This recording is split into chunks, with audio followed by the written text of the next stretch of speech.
G'day everyone. Today's the second episode of the podcast Crossing the Line. Thanks for joining. Today we'll be getting into the topic of the upcoming food crisis and shortage in Australia and around the world.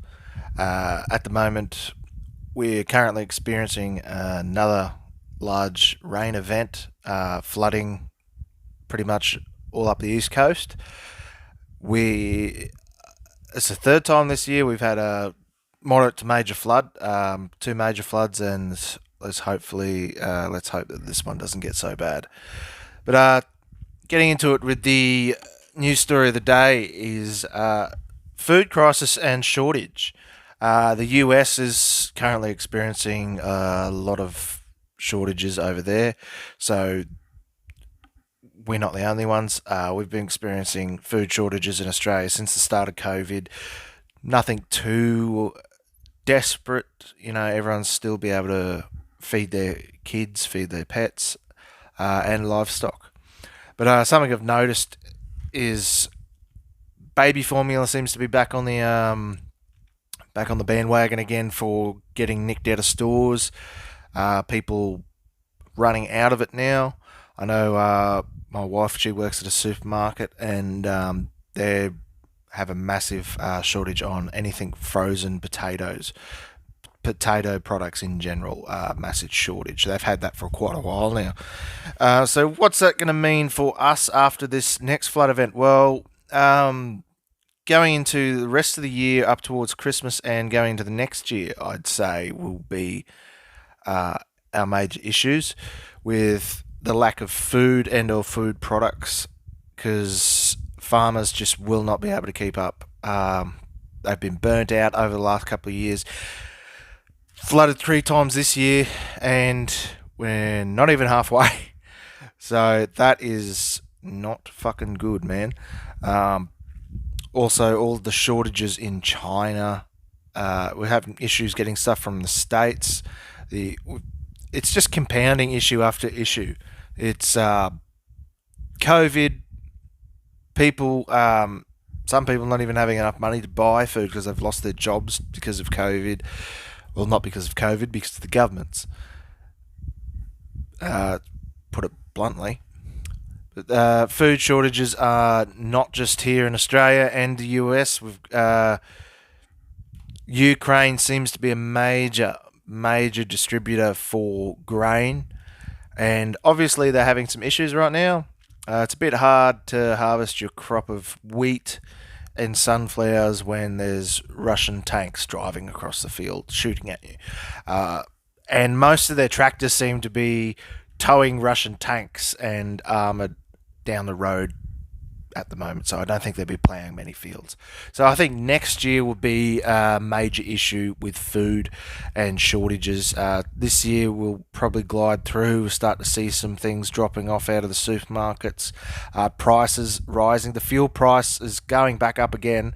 I think they should really start fucking looking into that, because we are gonna suffer bad here. It's not easy to get around in Australia without using fuel. You got to travel hours just to get to your local town sometime. Where I live, it's half an hour's drive, so it's not very far at all. But if you want to get to a major city, that's 3-4 hours. So that's a lot of driving, a lot of fuel. And generally in Australia, we use bigger vehicles, utes as we call them, 4-wheel drives, traybacks. If you're driving a 70 series, 80 series, 90 series, you probably won't be able to afford to go anywhere real far. But if you can afford to spend 160 grand on a slow ass Land Cruiser with wind up windows still, I'm sure you can figure something out. But I digress. Back to the topic at hand. Ukraine's not exporting any more grain. They are in the middle of their apocalypse at the moment, basically. Whether you fall on whatever side of the matter is, doesn't really matter. The fact of the matter is they are not exporting grain. We cannot get their grain, which doesn't really affect us too much, but Europe, I'd say most of their grain went to Europe. There's also a lot of people moving across the country, moving across the globe at the moment with refugees, fleeing war, fleeing famine, fleeing COVID restrictions. China's in lockdown again, and they still are trying with their zero COVID policy. Australia gave that a red hot go until the elections popped up. They thought, oh fuck, we're going to be in some trouble here if everyone's locked down and they can't come and vote for us. So we'll bribe them, let them out, and they can forget about what we've done to them for the last 2 years. No, sorry, that's not fucking happening. So, food shortage and baby formula and cat food, apparently. Cat food's a big one. Don't know why, but I'm sure cats eat enough of the local wildlife in Australia anyway, so I don't know why that would be an issue. Fucking pop-ups. Do you remember just before COVID, 2018, that was interesting. Even before that, in Australia, we had a massive run on shops for baby formula. Apparently there was food contamination in China with baby formula. 3 to 6 people died. Babies died.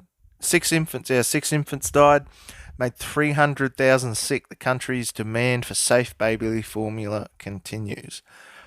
Now, we had that locally, and we're only in a small country town. There was a busload of what appeared to be Chinese people going into the local stores, supermarkets, loading up on baby formula, every tin they had, pay for it, take it out. So apparently they were all exporting that back to China and reselling it. I wasn't just Chinese people. I'm sure there were some business savvy people, probably some Centrelink dole bludgers that thought they'd make a quick buck. But there was an actual Chinese group called the Daigou, Daigou. They were the ones going to the stores and taking all the baby formula as soon as they opened or as soon as they were restocked. Everyday Australians were struggling to get baby formula. They put a limit of 2 tins per person. But though that Daigou, however you pronounce it, Chinese group, they obviously grab 2 tins, pay for them, go out, put them in the car, come back in, pay for them again, go out, put them back in the car, until they were empty, until they had no tins left. I remember there was punch-ups, there was people fighting over it. I remember the Australian Federal Police were busting massive containers full of baby formula. This was all before COVID. It's the start of COVID. It's almost like they had a bit of a preemptive heads up. Something was going to happen. Yeah. So I don't know whether that had anything, but that seems to be starting up again. The story here from ABC back in 2018 says it's believed there are about 400,000 Daigou in Australia sourcing products for Chinese buyers, including formula, vitamins, and beauty products. To lower the cost of freight, it is common practice for shoppers to group their exports together. A central organiser. Yeah, central organiser. Yeah, would that be the CCP though? Like, I've seen a lot of Rebel News broadcasts where they go to a majority Chinese demographic in a major city somewhere like Melbourne, Brisbane, Sydney, and I think there was a story just the other day of someone was holding up a fuck Xi Jinping or whatever it was sign, and the people who were holding up that sign were getting attacked. Like, imagine if you held up a fuck Scott Morrison sign, even in like the district of, I don't know where his mate whoever the fuck supports that wanker, where his main supporters would be. They wouldn't attack you. So I think the Chinese people and the Chinese party has a lot of reach into not just Australia's like government and businesses, but their local communities, which is probably more terrifying than having it into the government. At least the government, you know, they couldn't organise a route in a whorehouse if they had a wad of 50s. They fuck everything up they get their hands on. But if you're living next to some CCP propagandists and Chinese, like, I don't know, that's a bit scary knowing that they're in your local towns and everything, organising to promote China and, you know, at the cost of Australian citizens and Australia's freedoms and supplies. Like, yeah. So, back to our food shortages. Flooding in New South Wales and Queensland is an unprecedented weather event affected areas are feeling the impacts of the floods on their lives, including their access for food. That's dead on. There is, as we saw with COVID, the toilet paper issue. There was a run on every single store in the country for toilet paper. My wife saw customers trying to steal it, taking trolleys, trying to get trolleys full of toilet paper home. Obviously, weren't allowed. It was only one packet per person after a certain stage. But even then, I find it odd. There was no. It wasn't like a massive tin food shortage or anything like that. There wasn't like a massive. You think you'd be going out and, you know, if I was going to be preparing to be locked down, I'd be buying like staples that like long life foods, rice, beans, tin food, even 2-minute noodles and things like that. You know, like something you can feed your family on. But no, everyone went out for shit paper. Who the fuck knows? I know we ran out of toilet paper. That was a fun couple of days. We actually had to get some as a severance package from my wife's old work. We got a box of toilet paper from them. That was her severance package after being let go because basically they couldn't open because of COVID. And yeah, it still seems to be happening. Like my local town, every time it rains or someone pisses in the river, we're out of bread, milk, toilet paper. Basically, the only thing I go and buy is alcohol. We've always got food in the house. Always got to make sure we've got extra food too, long life food. Push comes to shove, a veggie garden out back, chickens. Also have firearms. Go and procure your own food. But I think a lot of people in cities are going to be suffering soon. People in the country, it's not too bad because there's always the corner store on the side of the road selling fresh fruit, vegetables. There's a fisho down the road. You know, small country towns, they will do pretty goddamn well. They'll be running out of things like baby formula, cat food, dog food maybe. Those kind of products. Toilet paper would probably be on the list again because just the only reason it really ran out is because it's such a large item and it takes up so much room on a pallet that if you get 3 pallets with, say, there's 150, say there's 100 things of toilet paper on each pallet, that's only 100 people. That's 100 homes that need one bag, one box, one thing of toilet paper. So it doesn't spread very far. So the shelves being empty for toilet paper wasn't a shock. I think the idiots thought that the whole world is ending because we can't buy shit paper. But if you thought about it rationally, it makes a lot of sense why it would run out. I mean, you can only fit so much of it in a truck at a time, and they need to put other things in the truck. Food, diapers were another thing that ran out. They take up a lot of room as well.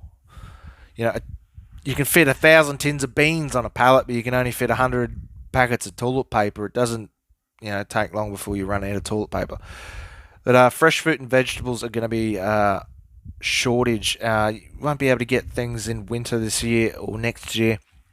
They usually would.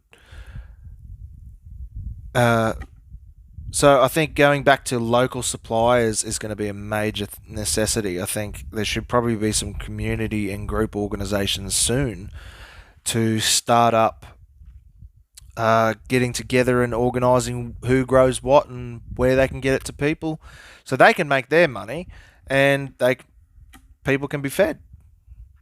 I know in my areas we grow a lot of mangoes, macadamia nuts,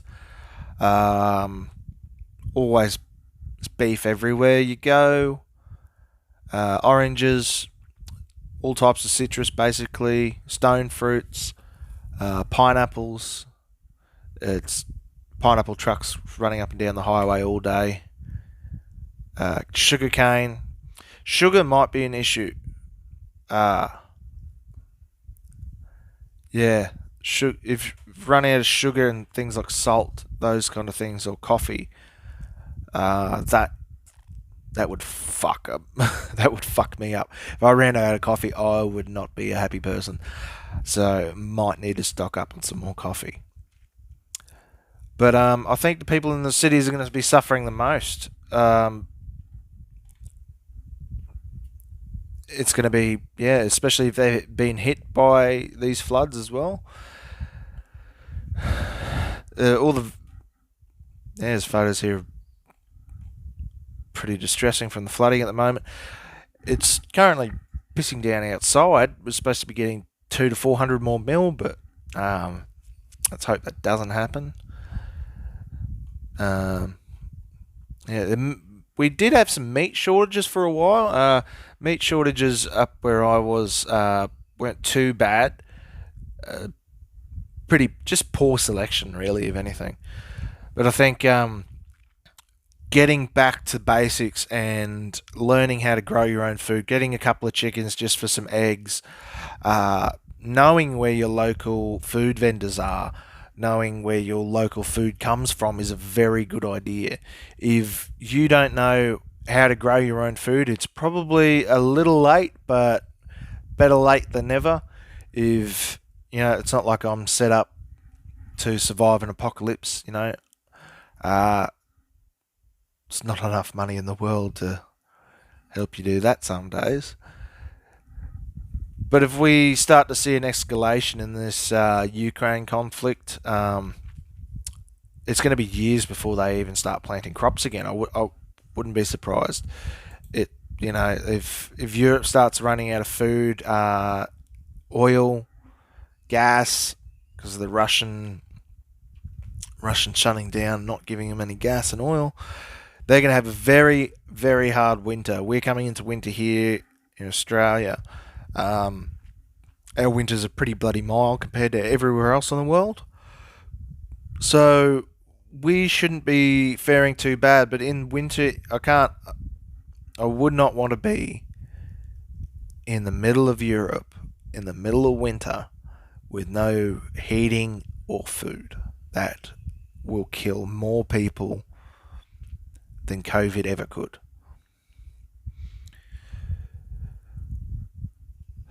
Europe is going to be copping it probably the hardest. They're getting a lot of millions of refugees coming across the border from the Ukraine. They'll probably be getting Russian refugees soon too, if they're allowed to leave anyway. Because I'm sure the shortages are affecting them pretty bad over there. I mean, they've shut down a lot of American-style takeaways, McDonald's, all those places, which, it's not the worst thing in the world. But it is minimising their resiliency. So if they have a tough winter, if something goes wrong over there, it pushes Russia into a corner. We could definitely see an escalation there. And anything that happens in Europe there, we would have to respond as a country, which I don't think would end well. As soon as World War III kicked off over there, I'm sure China would be invading Taiwan, and we would be handing out rifles to our military age males in Australia. Maybe it wasn't such a good idea getting rid of most of our guns, was it? No. No. That's why I believe every Australian should go and own a gun, should go and get their firearms license, should go and do the permit to acquire, blah, blah, blah. Go and get a gun. Own a gun. Pick up target shooting. It's great fun. Whether you just want to have 22 for plinking or you want something bigger. It's good fun. I took my wife shooting several times. She has a blast. It's great to teach kids respect with firearms. I wouldn't go that it's a good sport to get them into. Teaches them respect, patience, all sorts of things. Because someday soon we might have to be hunting our own food again, or protecting our farms and crops from invaders. Whether they're, if it gets that bad, they could be starving refugees from major cities. You never know. Just could be some Chinese military-age males marching on our major cities. But that would be that'd be a shit hit the fan scenario. So I think a very good idea at the moment would be go and find your local food suppliers, find out who they are, find out what they make, find out what they grow. See if you can grow something or make something yourself. It's pretty easy. You can do quite a lot at home on a small bit of land. You don't need a lot of acreage. I've only got 5 acres here. That's a lot. If you could do it if you lived in the city and lived in your own apartment. Just growing a few herbs or something on your balcony, a veranda, porch, whatever you've got there, wouldn't be a bad idea. Even if you don't eat the thing, if you don't use it, you can use it to barter for something else. All these people who think that using precious metals like gold, silver as a bartering tool when shit hits the fan, like if you came to me with a block of gold and it was the apocalypse, zombie apocalypse, World War III, nuclear, however you want it, that doesn't mean shit. I don't want a block of gold. I want bullets, food, water, and petrol. You'd be better off growing tobacco. It's illegal. I'm pretty sure it's illegal in Australia. Don't grow tobacco. You'd be better off getting something you can trade that's going to be valuable. Food is very valuable. If you're starving, you will fucking eat just about anything. If your kids are starving, you will do anything to get them food. Imagine what you would do just to feed. If you don't have kids, what would you do to feed your pet? What would you do to make sure your dog doesn't starve to death?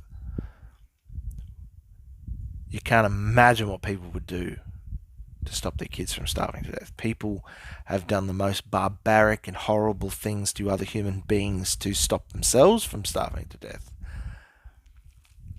Look at the Japanese in World War II. So I think if you're in a major city, it's time to start getting yourself some food put aside. Probably some food that can travel. So nothing too heavy. You don't want big tins of food. But we could be seeing the start of a really bad winter coming up. I'd say probably start of next year would be the worst of it. Because the vegetable crops, the wheat crops, all that has been flooded and burnt down the year before, they just have not had a chance to get going. So I think next year it's going to be very interesting. And if you don't start now, it's going to be way too late. There are several prepper websites you can go and find some dehydrated food on. You can even just go and buy a dehydrator. It's a good idea. Go and buying one. It's pretty easy.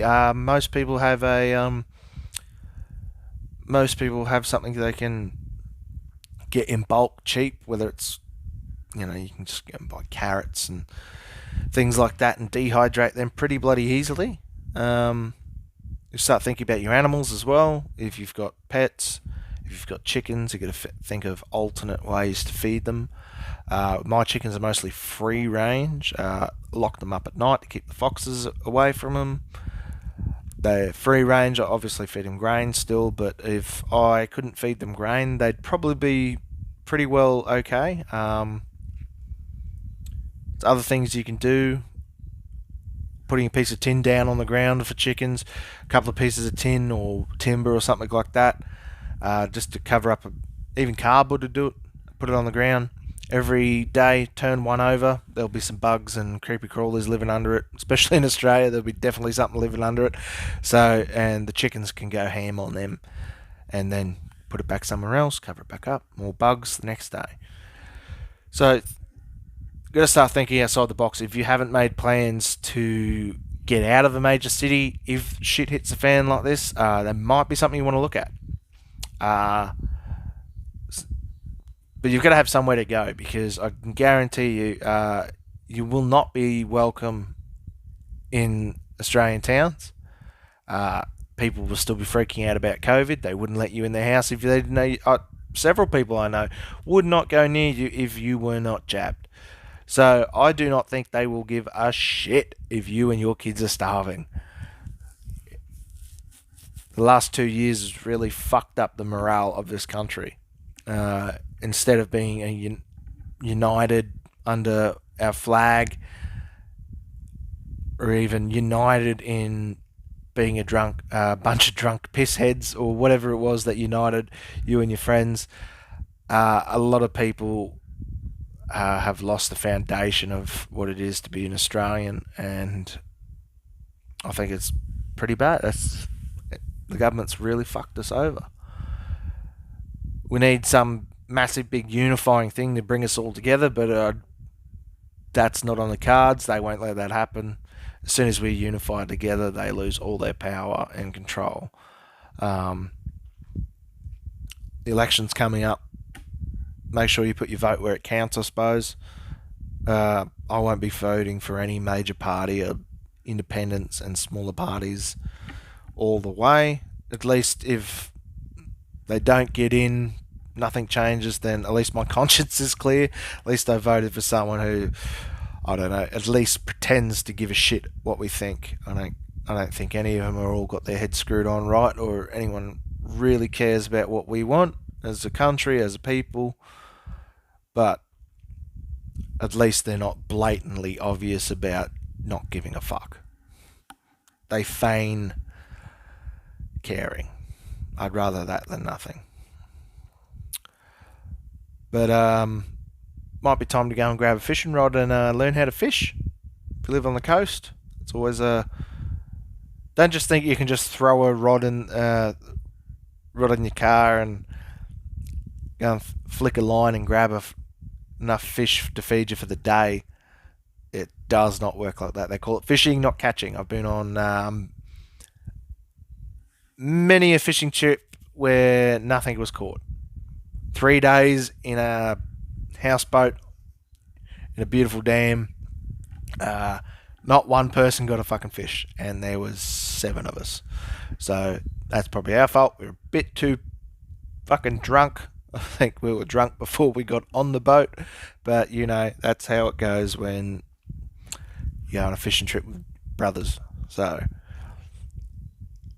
something to look forward to will be tightening our belts. Probably not a bad thing for me. I need to lose some weight anyway, so will be getting pretty upset if my dogs can't get fed though, because they whinge a lot and they're big dogs. They like their food. Ain't that right? So we'll keep an eye on this situation. I think the US is going to be hit with it first because they're so far removed from their local supply chain.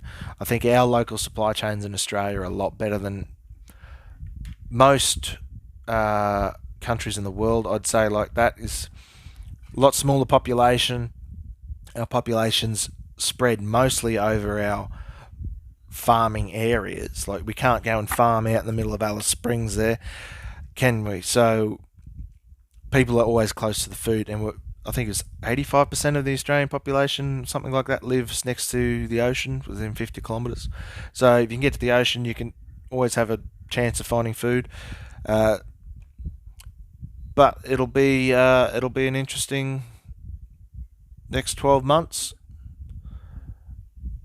So we'll keep an eye on it. Thanks for watching. I'll see you next time.